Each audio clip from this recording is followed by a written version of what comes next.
Right, hello and welcome back to the channel. And just going to explain why I didn't do a video this weekend, and it involves that wood there. I'll explain that in a minute, and also I'll show you exactly what was happening. And I was very busy dealing with this. Now, my car got reversed into a while back. I actually did a video on one of the videos last year. I actually showed the damage, in fact, and I've been sort of chasing the people that did it, who I think was a supermarket delivery wagon, but to no avail. I ended up having to pay for it myself. So, and that's the damage that was done there. I don't know if you can see that. So I inquired at a couple of places. My friend does vehicle repairs, and I've got a few sort of quotes and ideas. And the general consensus was that because it had actually damaged the outside here, this was actually twisted, the double skinned area on the outside, that trying to repair that was going to be really difficult, and I've been better off trying to source from a scrapyard a new tailgate, and I managed to do just that in the right colour. And that's obviously it's the one that's actually on the car, but that cost me £200. I was being quoted somewhere in the region of sort of £600 to £800 to do the repair, paint it all and everything. But getting it in the same colour obviously saved a lot of money there. That was the loom that came in it, because it came with the loom.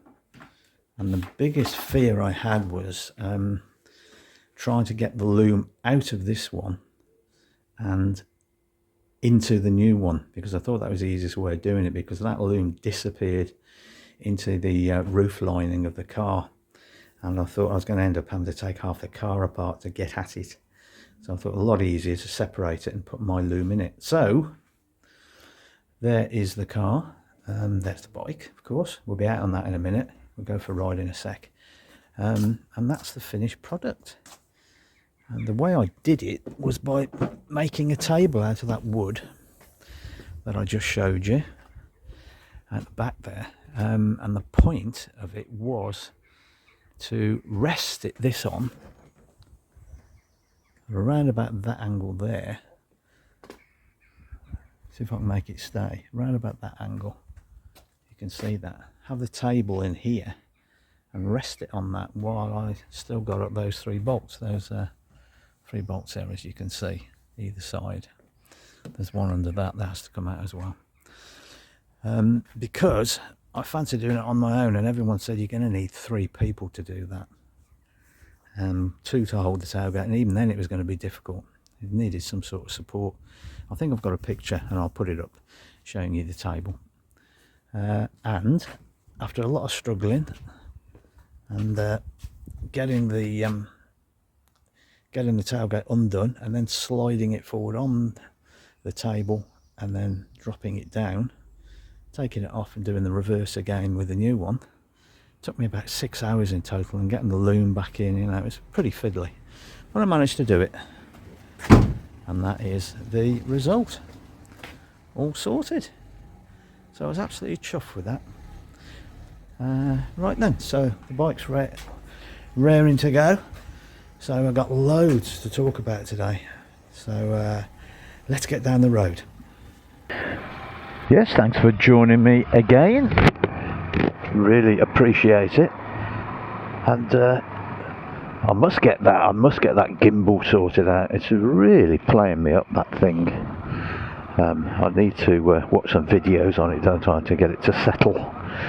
I'm sure I'll sort it out. Now I've got an astonishing story actually to tell you today, and it's about the locality, about a road that I take you down on a regular basis. So I'm going to talk about that, and a quick mention also at the end of KTM and what's happening with them. So bear with me to the end. We've got lots of interesting things to talk about. Actually, fixing the car up, as I did, changing that tailgate, has really given me impetus to do more stuff with the car, and I think I'm going to do a little bit more work on it and make it absolutely mint. it's enthused me to do that. There's a couple of other little bits on it. It's basically a very, very solid and well looked after car. But the people that had it before were disabled and elderly, and even though it's got what do you call them, parking sensors, you know what I mean, yeah, it had parking sensors on because it's a big chunky car. But the lady who used it bumped all four corners near enough, only very lightly, but bumped all four corners, and the reason, she said, was, well, that parking sensor was annoying, it kept beeping at me, so I turned it off. Which, yeah, I get that, they are annoying, so she turned them off. So she, over the years, she did unfortunately bump all four corners slightly, only little marks, but I'm going to sort them all out now I've done that tailgate and get it all up and running. Anyway, enough of that, let's get on to, would you believe, a secret military base. Sounds a bit far-fetched, doesn't it? But yes, this area has actually got a secret military base. Now, as I've told you before, and you've probably picked up as we've been going down these lanes, here's a good example. No, there isn't, I can't see any, but there's sandstone. It's sandstone everywhere. This area is based on sandstone, and I did show you in one of the videos before, actually, the little caves where people used to live in the sandstone, and they're quite amazing. They're little houses all dug into the sandstone, and they're fantastic. But that is nothing compared to the other thing that is around here. Now, during the Second World War, we're talking 1941, in fact, Rover Car Company. My American viewers will probably may or may not have known Rover, but they're based in this area, in the city of Birmingham. They used to make engines for planes and tanks and all sorts of military vehicles, and they had a huge factory site up in Birmingham. The problem was the government decided that it was extremely vulnerable, so what they wanted to do was build a shadow factory, a factory that couldn't be seen, that was hidden, that would also take on the production of these engines. And then if the main Rover plant was bombed, which was highly likely to be, we would still have a production facility for these engines. And they decided to do it here, right here where we are now, but of course hidden under the ground. And that's where Drakelow Tunnels, which is what I'm going to show you just now, came into its own. Because of the sandstone here and the simplicity of digging, it decided to create a factory right here under these woods. And this, that entrance there, as you can see, that is one of the main entrances to the Drakelow Tunnels, which are under this entire area. And would you believe there are 3.5 miles of huge, really huge tunnels under this area, tunnels that are big enough to get a very large articulated lorry in. And basically it became a shadow factory for Rover. So underneath all this, the reason why this all this security fencing is here is that this whole area became a top secret underground military complex, officially designated. You can see the sandstone here now on the side there. You see all that? The whole area is full of it. And the whole area became this complex. It was dug out by a company who quoted, would you believe, for a 3.5 mile set of tunnels, £250,000 apparently back in the day. It would cost billions today to build this thing. But you can see some of the entrances in the woods. But this was top secret military. Nobody knew anything about it, although all the time in the area, of course, there were rumours and people knew something was happening. And I'll put some pictures up of the factory that was originally, eventually built. And right under where we are now were these huge tunnels where these aeroplane engines and tank engines were actually constructed. Astonishing, really. All in complete secrecy, and of course untouchable by bombs. No bombs could get anywhere near them. So for years, throughout the war, throughout the rest of the war, thousands and thousands of engines were built right under our feet where we are now, and helped to win the war. So there you are now. In the 1960s, there's the sandstone again, as you can see there. In the 1960s, it had largely been abandoned, but then it came into its own again, these tunnels, this huge complex, and it became designated by the government as RSG-9, a top secret nuclear bunker, and also a place where the government would be actually installed in order to run the country in the event of a nuclear war. RSG-9 stands for Regional Something Government, can't remember now. 9, because there were 12 apparently across the country. And this is where the country would have been run from underneath where we're actually going along now, from this secret base. This is where the government would have run the country in the event of a nuclear war. And throughout the 1980s, this was being used for that same purpose, as a secret base in the event of nuclear attack. Huge doors were put on the entrances to the tunnels, blast-proof doors, enough to survive a nuclear weapon. So it's astonishing, really, isn't it, to think all that is under our feet as we speak now. 3.5 miles of interconnecting tunnels. So there we are. That's the secret of this little area, and it's the most picturesque and beautiful place, but underneath there's all this activity going on, and has been for all those decades. And it's strange, but I actually know somebody who still works at Drakelow Tunnels now, because what do you think that this complex could now be used for?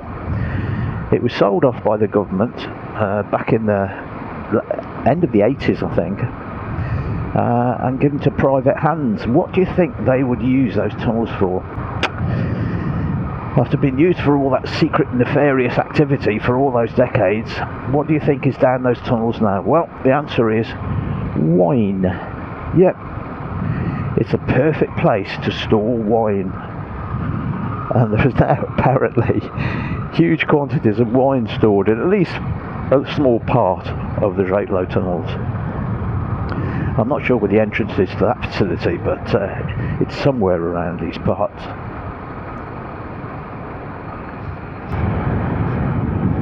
Yeah, and it's just this little area here, as you can see up there. I don't know if you can see up there on the right hand side, that I pointed out on one of the videos before, where the houses are. We've got a diversion. Great. Things are never easy and straightforward, are they?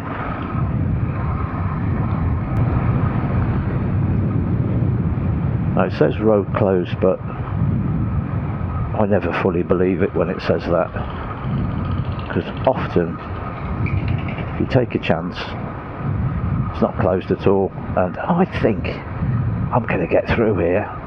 Yes. I wouldn't recommend it, but never take any notice of signs. They're always wrong. Shouldn't say that, really, should I? Yeah, having been brought up in this general area, I can remember back in my childhood, lots of talk about something going on at Drakelow Tunnels, because officially, by the time I was born, of course, it was all closed down. The factory that was making all the engines, everybody had now officially heard about that, but it was all closed down. It was no longer used officially, but there was always talk in the area about strange consignments going along these roads towards the tunnels, and there was always chitter chatter about something's going on there. Of course, now it turns out, yeah, there was. It was a secret nuclear bunker and government base, top classified, secret classified base. So all those people that were saying there was something weird going on there and were sort of ignored and thought was being conspiracy theorists, they were actually right. There was something deeply strange going on under the ground in the tunnels.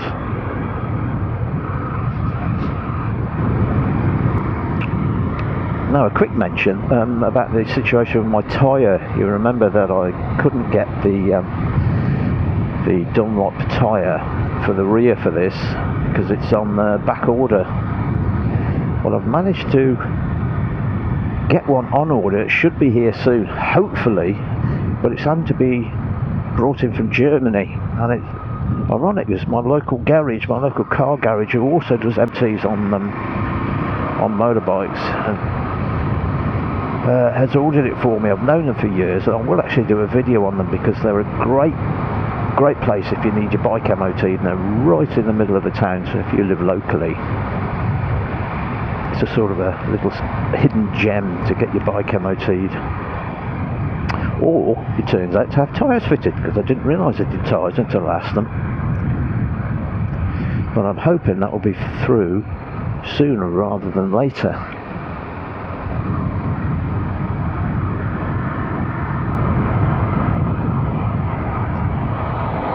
Right, we're on the TT road now, as I like to call it. Now, because we were going to a different cafe, I cut across on a different lane, and I still, every time I come, I still get confused as to which lane it is. Absolutely hopeless. Is it this one?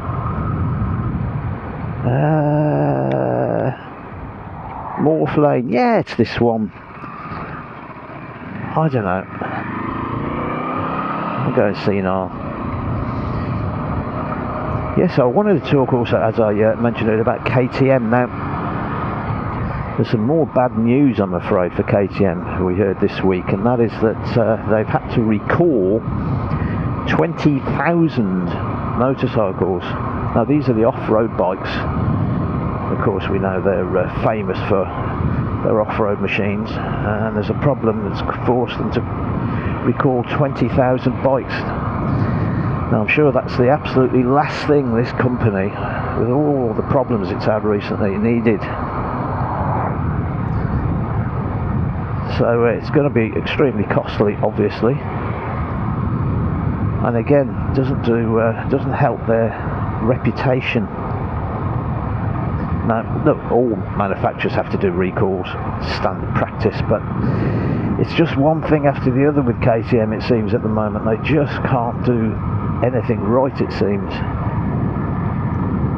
And I'll be honest, I don't want to be negative, he says, meaning he's going to be negative, but I really do feel that KTM, certainly as we know it now, possibly won't exist at some time in the future. It's just the way I feel about it. It just seems to be one of those companies that is in a downward spiral. I hope that doesn't happen, and I'm sure in some way they'll be reborn again, even if they do go that way. But it just seems to me that it's there's too much debt,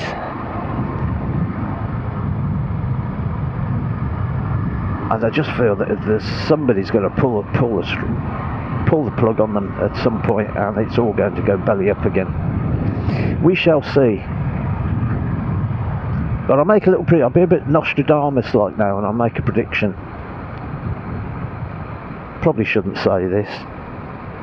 What the heck. I'll make a prediction, just random, just two random subjects that are not connected. One is that, let's say 12 months, 2 years from now, KTM will not exist, and CF Moto motorcycles will have more orange in their paint schemes. I'll just leave it at that.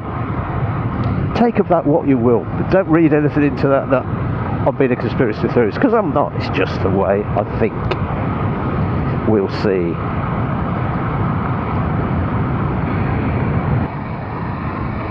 Oh, I love these lanes.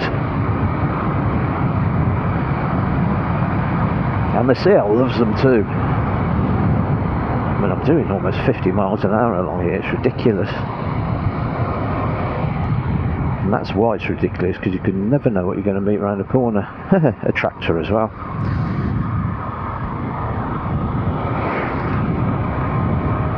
So folks, if you are bombing along the lanes, always expect to see something like that around every corner, and place yourself in the road and ride accordingly. There you go, safety tip from Dave there. Dave's safety tips, because you never know.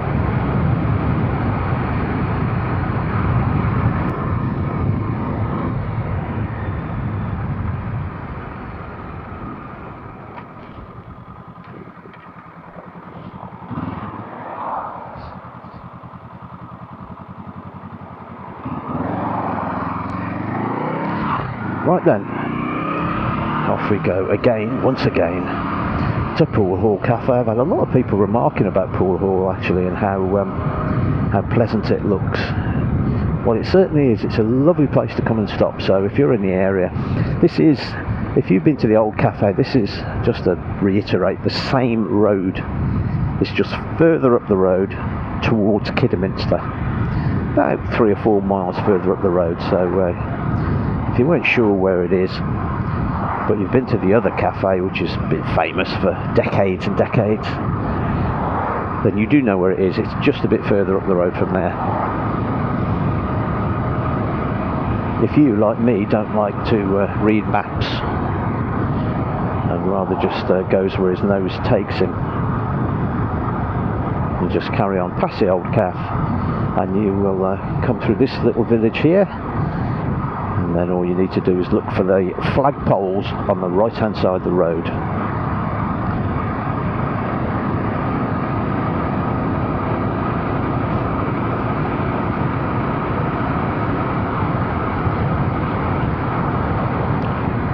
And here we are.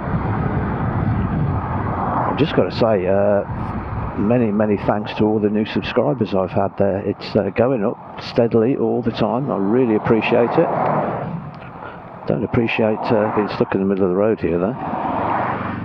Yeah, thanks ever so much for joining up, if you have. And oh, Steve's there. And Steve all sat there on his own. I'll go and join him. I am early this morning. There he is, with his lovely Triumph. He actually had a fall last time I was here. Came off the bike in this car park actually. Good to see him out again. You can see there the little scratches on the side. He just dropped it. But there we go. That's all from me. Only 2 bikes there. I'm the third. I'm sure this will fill up in no time at all. Well, that's all from me. Thanks for being with me again, and I'll see you in the next one. Bye for now.